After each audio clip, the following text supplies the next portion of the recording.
Have you ever noticed that almost all dating advice out there focuses entirely on younger women? It's always about how to attract them, what they want, how they think in their 20s and early 30s when the dating market is supposedly at its peak. But there is an entire population of women that rarely gets discussed with any real psychological depth. I'm talking about women over 40. And understanding what drives a woman at this stage of her life is completely different from understanding a younger woman. Because here is the undeniable truth. By 40, a woman has truly lived. She has accumulated experiences. She's gathered disappointments, deep wounds, and hard-earned wisdom. She is absolutely not operating from the same place as a 25-year-old who is still trying to figure out her place in the world and what she wants out of life. A woman over 40 knows what she wants, or, at the very least, she knows what she needs, even if she might describe it differently to you or to herself. Today, we are going to dive deep into what women after 40 are actually chasing. We are not going to talk about what they say they want on a first date, but what is genuinely driving their underlying choices. And let me be clear right from the start, this isn't about judgment. This is about pattern recognition, because when you truly understand what someone needs at their core, you understand exactly how they will behave.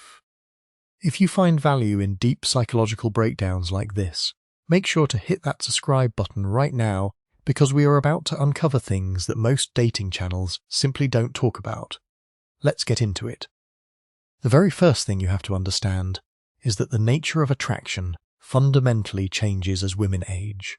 I don't just mean a change in what they find physically attractive, but a massive shift in what is driving the attraction itself. In her 20s, a woman's dating life is typically driven by chemistry, excitement, complex social dynamics, and future potential. She's constantly thinking about who gives her butterflies, who her friends are going to approve of, and who fits the grand vision she has mapped out for her future. But by 40, something inside has shifted. The drivers become much more psychological. Dating becomes less about chasing a thrill and more about filling gaps. It becomes less about building a future from scratch, and much more about addressing what is painfully missing in her present reality. Again, this isn't a criticism, it's just the reality of the human experience.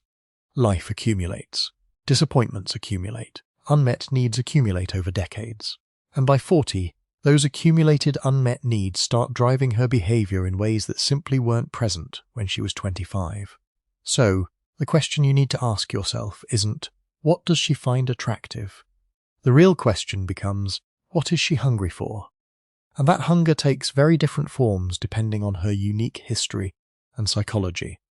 I have identified 8 distinct patterns, and understanding these will completely change how you navigate dating older women. Let's look at the first pattern, the woman chasing validation. In her younger years, this woman received a very specific, constant kind of attention. Heads turned when she walked into rooms. Men approached her confidently. Compliments flowed freely and easily. Her physical appearance was her currency, and she had an absolute abundance of it. But aging changes that equation, whether we like to admit it or not. The sheer volume of attention diminishes. The heads turn a little less often. Suddenly, she finds herself competing for the kind of attention she once received completely effortlessly. And the harsh reality is that the competition now includes women 20 years younger than her. This creates a quiet, internal crisis. If her core identity for decades was built on being desired, what happens when that desire becomes less automatic? If her confidence was entirely sourced from external validation, what happens when that validation becomes scarce? What she's chasing now isn't really a relationship. She's chasing proof. Proof that she still has value. Proof that she's still desirable. And proof that time hasn't stolen away what she once possessed. If you date this woman, you'll notice she responds incredibly powerfully to compliments, but not the obvious ones. Telling her she's beautiful might actually feel hollow to her, because she's constantly comparing herself to her younger self. But complimenting her intelligence, her refined taste, her sophistication, these land completely differently because they suggest a high value that isn't fading with time. The validation seeker isn't necessarily looking for deep, soulful love.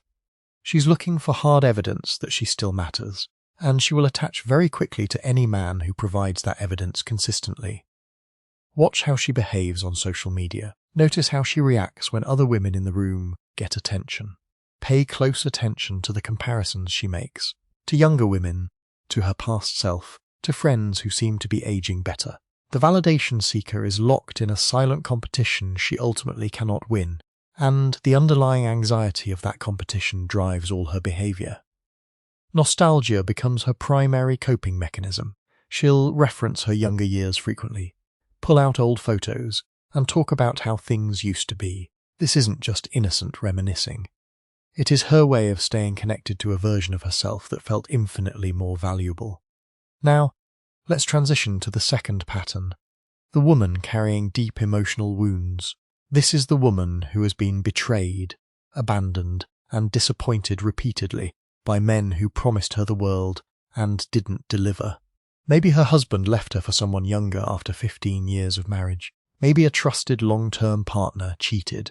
Maybe she's experienced a brutal cycle of relationships that started like a fairy tale and ended in a nightmare. What this woman is chasing isn't excitement. She isn't looking for wild passion. She is chasing safety. She is looking for emotional shelter and protection. She desperately wants someone who feels stable and trustworthy in a way the men before him simply weren't. Because of this, she will attach incredibly quickly to men who provide that shelter. They don't even have to be the most physically attractive or charismatic men. They just have to be the ones who make her feel secure, who show up consistently, and who don't trigger her deeply ingrained trauma responses. But here is a vital psychological distinction you must understand. She often confuses gratitude with love. The immense relief of finally feeling safe gets misinterpreted as a deep, romantic connection. The sudden absence of daily anxiety gets mistaken for the presence of passion. This creates a dangerous cycle. She bonds intensely with whoever provides safety. But once that safety is fully established, once she has healed enough that her emotional wound isn't actively bleeding anymore, the gratitude that felt exactly like love can start to slowly fade away. She wakes up one day and realizes she attached out of sheer survival need rather than genuine romantic connection. The wounded attacher is not trying to be manipulative. She genuinely believes she loves the men she attaches to, but her attachment is driven by her nervous system's need for protection, not romantic desire. You can spot the wounded attacher by how quickly she invests in you. She moves fast, way too fast. She's ready to lock down a commitment before she really even knows who you are, because to her, commitment equals security, and security is the oxygen she is desperate for. If you are the man providing that shelter, you need to understand exactly what you are signing up for. The early phase will feel incredible. She will be devoted, eternally grateful, and present in ways that seem almost too good to be true. But once her nervous system finally calms down, once she no longer wakes up afraid of being abandoned, that intense gratitude might reveal itself as something much less than romantic love. The third pattern you will encounter is the woman stuck in waiting mode. She has spent years, maybe even decades, believing that her real life hasn't actually started yet. She carries this internal belief that a massive event or a specific person is coming that will magically transform everything. She feels like she is in a temporary holding pattern until the destiny she is truly meant for finally arrives. This woman might be in relationships, but she treats her partners as placeholders. They are nice to have for now, but they aren't the grand thing she is actually waiting for, because she remains emotionally open to the possibility of something better coming along. She is never fully emotionally available to the man actually sitting in front of her. What she's chasing is dramatic transformation, not slow, gradual self-improvement, but a cinematic, life-altering change. She wants the exotic trip that will shatter her perspective, or the mysterious man who will unlock a hidden part of her soul. She's drawn to novelty, extreme adventure, and spontaneity. But she doesn't do this because she is genuinely adventurous at heart. She does it because novelty feeds her ultimate fantasy, the fantasy that radical change is just around the corner and her real life is finally about to begin. The fatal flaw of the fantasy chaser is that her imagination is always more appealing than reality. An imagined, perfect relationship will always beat a real, flawed human relationship. So she keeps waiting. She keeps chasing. She continues treating real, solid opportunities as temporary pit stops. She is so fiercely loyal to a fantasy that she ends up being completely disloyal to her own reality. The fantasy chaser is incredibly easy to attract, but almost impossible to keep. She will be wildly excited by you at first. You are new, you are different, you represent potential, but that excitement has a strict expiration date. The moment you become familiar, the moment you transition from being her exciting potential life to just a normal part of her everyday actual life, the magic evaporates. Temptation is her constant companion because she is always scanning the horizon for the next big possibility. Moving on to the fourth pattern, the woman who never developed adult self-sufficiency, or the perpetual dependent. Her entire life has been neatly structured around men who handled the heavy lifting. First her father provided for her, then her boyfriends provided, and then a husband took over. Someone else always managed the complex finances, the tough logistics, and the hard decisions. She transitioned from one capable provider to the next, without ever building the solid infrastructure of an independent adult life. Now, whether it's through a recent divorce, the death of a spouse, or just a change in circumstance, she finds herself facing a cold world she is not equipped to navigate alone. And she is terrified. What she is urgently chasing is another handler. Another man who will happily take over all the complex parts of life she never bothered to learn. She wants a protector and a provider who will instantly restore the comfortable structure she has always lived within. But here is where the psychology gets incredibly complicated. She often deeply resents the very dynamic she requires to survive. She chafes against the authority of men because it constantly reminds her of her own crippling dependency. She is drawn to wild romance, high drama, and intense emotional turbulence because those feelings mimic freedom from the practical constraints she is trying to escape. She might openly rebel against a stable, highly capable man because he reminds her too much of the father figures or ex-husbands who controlled her life. She is a walking contradiction. She is desperate for a man to take control, yet she fiercely wants to be set free. It creates absolute chaos in her romantic life. You will recognize her by the extreme emotional intensity she demands. She confuses high drama with true passion, and she views peace and stability as boring. Her life is marked by wild oscillation, periods of responsible choices instantly followed by self-destructive, impulsive decisions. She will sabotage relationships with good, stable men, and dive headfirst into affairs with highly unsuitable men she knows she shouldn't be with. Essentially, she is a teenager trapped in a 40-something-year-old body, fully capable of adult pleasures but completely allergic to adult responsibilities. Now, let's completely flip the script and look at the fifth pattern, the career dominant. This woman has built her entire existence around professional achievement. She is highly successful, wildly accomplished, and she is very used to being the boss. She has spent decades perfecting the skills required to lead in the corporate world: rapid decisiveness, unyielding assertiveness, strict control, and rigid emotional regulation. These skills have served her incredibly well in her career and made her a lot of money. The massive problem is that her dominance patterns do not have an off switch when she leaves the office. She brings her executive mode straight into her romantic life. She manages her relationships the exact same way she manages a Q3 marketing project. She fundamentally struggles to yield control, because in her world, yielding feels exactly like weakness.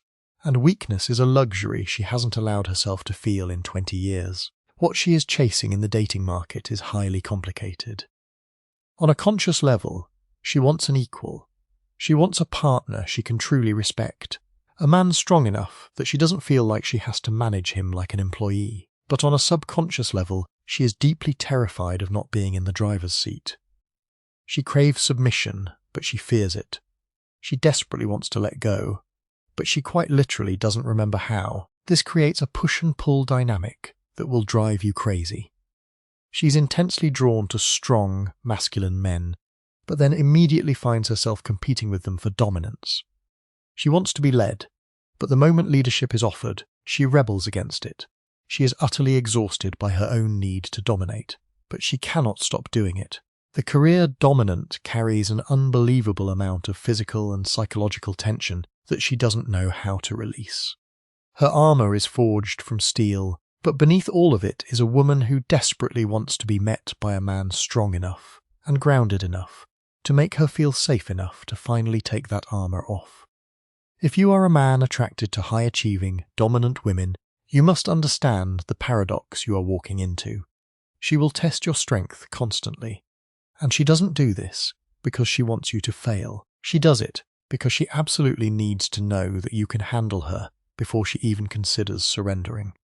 Those tests will exhaust you, but they are actually invitations. The sixth pattern is the status recoverer. This is the woman who has experienced a severe social or financial decline.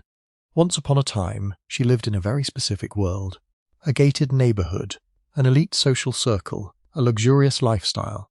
Maybe she had this through her previous marriage, her family, or her own past success. She had access to a level of status that felt like her natural habitat. Then the floor fell out. A brutal divorce, a massive financial reversal, or a catastrophic loss changed everything. Now she is living a life that she feels is entirely beneath her. She might not be living in poverty, but her life is significantly reduced, diminished, and frankly, humiliating in comparison to what she used to have. What she is fiercely chasing is restoration. She doesn't just want money. She wants the exclusive world that money provides access to. The five-star restaurants, the luxury vacations, the elite social circles, and the undeniable sense of belonging to something elevated. Because of this, she is powerfully drawn to men who represent that lost world. Men with visible success, clear status markers, and unquestionable access. She will attach at lightning speed to any man who looks like a golden ticket back to where she believes she belongs. This makes her incredibly vulnerable to men who simply project status, even if it's an illusion. A man who leases a nice car and flashes a fake Rolex can trigger her attachment instantly. She wants to believe the illusion because believing means she has hope of returning to her throne. You'll notice her deep discontent with her current life. She name-drops former wealthy connections effortlessly. She has lifestyle standards that seem completely delusional given her current bank account. But she isn't crazy. She is just measuring her life against where she used to be, not where she actually is. The danger here is that she is far more attracted to the lifestyle you can provide than the man you actually are. Pattern number 7 is the chronic searcher. This is the woman in perpetual exhausting motion. She is always doing something. Spiritual retreats, silent meditation workshops, intensive self-development programs, solo travel across the globe, adopting new philosophies. Her calendar is packed with activity that looks exactly like profound personal growth, but in reality it functions as a brilliant distraction. What she is really chasing is herself. Or rather, she is chasing an idealized version of herself that she hopes to finally discover if she just reads one more book or attends one more seminar. She genuinely believes that the right mystical experience or the ultimate breakthrough will finally make her feel complete inside. In relationships, this creates massive instability. She is emotionally reactive, easily bored, and highly prone to starting conflicts. Why? Because conflict creates emotional intensity, and to her, intensity feels exactly like deep meaning. She cycles through romantic connections incredibly quickly, always wholly convinced that the next guy will be the soulmate, who finally understands her completely. You can have a very passionate short-term connection with the chronic searcher, especially if you validate her current worldview and match her chaotic energy. But long-term stability is almost impossible, because to her, peace and stability feel like stagnation. Admitting she has finally found what she is looking for would mean she has to stop running, and she is terrified of standing still. Finally, the 8th pattern, the armored caretaker. This is the woman who has hardened into cynical, absolute independence. She has been let down so many times that she has permanently stopped expecting anything good from men. She has meticulously built a life that requires exactly zero input from a romantic partner. She takes immense pride in not needing anyone, and that pride has morphed into her entire identity. Her armor is thick and it is real. She is genuinely tough. What she absolutely cannot handle, however, is vulnerability. The very armor that successfully protected her from further disappointment now completely prevents her from experiencing genuine intimacy. She doesn't know how to let a man into her life without feeling like she is losing her power. So, her brilliant subconscious finds a workaround: caretaking. She is consistently drawn to men who are younger, significantly less established, or struggling in some obvious way. She looks for men she can help, guide, mentor, and ultimately rescue. This setup is perfect for her because it allows her to be in a romantic relationship while maintaining 100% of the control. She is the one giving, not receiving. She is strong. He is weak. The power dynamic stays incredibly safe for her. The armored caretaker is chasing intimacy through the back door.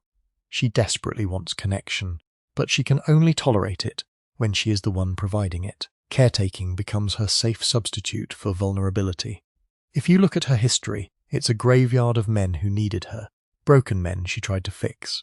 She will swear to you that she just happens to attract losers, but it is absolutely not a coincidence.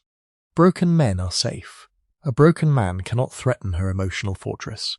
If you are a highly capable, stable, successful man, and you are attracted to an armored caretaker, you need to know that your capability is actually a threat to her. She does not know how to relate to a man she cannot fix. Your strength removes her favorite excuse for staying in control. So, what is the grand thread that unites all 8 of these incredibly complex patterns? It boils down to one word: lack. Every single woman I have just described to you is missing something profound. The validation seeker lacks proof of her value. The wounded attacher lacks safety. The fantasy chaser lacks a reality that feels alive. The perpetual dependent lacks capability. The career dominant lacks the permission to surrender. The status recoverer lacks her former throne. The chronic searcher lacks an identity. And the armored caretaker lacks the ability to receive. Again, I want to emphasize, this is not a criticism of women. Every human being on Earth lacks something. We all have unmet needs driving our subconscious behavior. But here is why this matters so specifically for dating women over 40. By that age, the lacks have compounded. The psychological compensations have calcified. The patterns are fully entrenched. A minor personality quirk at 25 becomes a defining life characteristic by 45. When you figure out what someone lacks, you figure out exactly what they are chasing. And when you understand what they are chasing, their seemingly crazy behavior in dating, conflict, and communication makes perfect sense. This brings us to a very uncomfortable truth that most people don't want to hear. Much of what women over 40 call love is actually just need. I'm not saying genuine love doesn't exist. It absolutely does at every age. But the patterns we just broke down produce an intense attachment that looks and feels exactly like love, but is actually just a survival mechanism. The validation seeker attaches to whoever validates her. The status recoverer falls for whoever represents her old lifestyle. This isn't a deep romantic connection of two souls. It is simply a profound need finding a willing supplier. The practical reality for you as a man is this: if you provide exactly what a woman lacks, she will attach to you with lightning speed, in a way that will feel incredibly intoxicating for both of you. But you have to remember that attachment based purely on need is a ticking time bomb. It only lasts exactly as long as the need remains unmet. When the wounded attacher finally heals enough that she isn't scared anymore, her immense gratitude starts to fade. When the chronic searcher gets bored of her current spiritual phase, her attention drifts.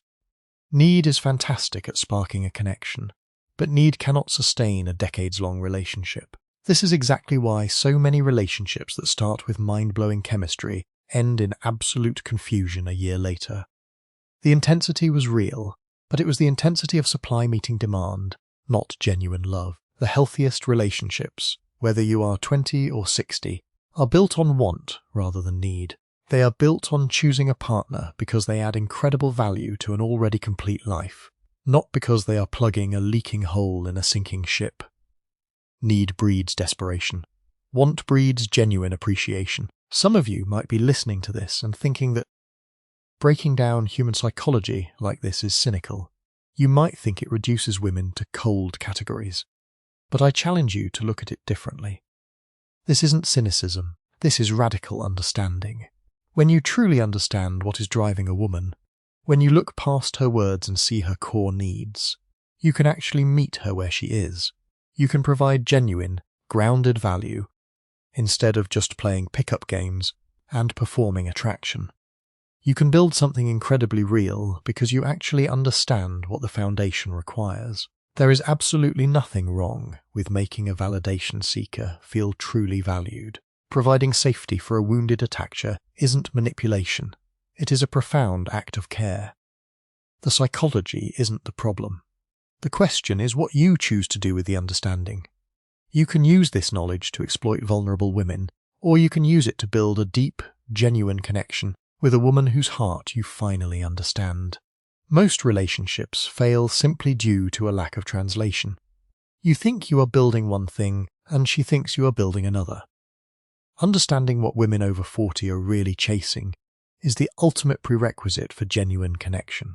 So, if you are a man navigating the dating market with older women, here is your practical game plan. First, become a master observer. Identify the pattern. What does she complain about the most on a date? What is the recurring theme in the stories she tells about her exes? What specific gap in her life does she keep circling back to? The pattern will always reveal itself if you are quiet enough to listen. Second, have the brutal honesty to decide if you can genuinely meet that need. Don't fake it. Don't pretend to be a protector if you aren't one. Don't pretend to have status if you are broke. If you can actually provide what she lacks, the connection can be beautiful. If you can't, walk away, because you are building a house on a cracked foundation. Third, look for self-awareness. The highest value women in the dating market are the ones who recognize their own patterns. The wounded attacher who knows she has trauma and goes to therapy is a totally different prospect than the one who bleeds on you and blames you for the mess. Self-awareness is the bridge between a toxic pattern and a healthy relationship. At the end of the day, what women over 40 are chasing isn't a mystery. They are pursuing what they need. It's human nature. It's honest. And when you finally understand that need, you can step out of the chaos of modern dating and start making real, grounded choices. You can operate with absolute clarity instead of endless frustration. And that is how you build a connection that actually lasts. If this video opened your eyes, leave a comment below telling me which of the 8 patterns you've encountered the most in your dating life. Don't forget to like this video and subscribe to the channel for more deep dives into human psychology and relationship dynamics. I'll see you in the next one.